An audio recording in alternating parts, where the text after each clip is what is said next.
गोकुळ दूध उत्पादक संघावर प्रशासकांची नियुक्ती करण्यात आलेली आहे। गोकुळमध्ये 5 जणांच्या प्रशासकीय अधिकारी मंडळाची नियुक्ती करण्यात आली आहे। महाराष्ट्र सहकारी संस्था अधिनियम 1960 मधील संबंधित कलमानुसार हा आदेश जारी करण्यात आलेला आहे। पुणे विभागाचे विभागीय उपनिबंधक राजकुमार पाटील यांनी हा आदेश काढला असून संचालक मंडळाचा कार्यकाळ संपुष्टात आल्याने तसंच पुढील कारभारात अडचण निर्माण होऊ नयेत यासाठी हा निर्णय घेण्यात आल्याचं नमूद करण्यात आलं आहे।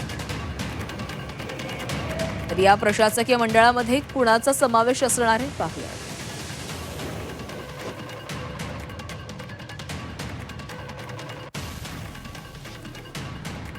संजय कुमार विश्वनाथ सुद्रिक अध्यक्ष, प्रदीप महादेव मालगावे सदस्य, सुनील रामचंद्र धायगुडे सदस्य असणार आहेत, तर सागर बलकवडे सदस्य, चंद्रकांत परुळेकर सदस्य असतील।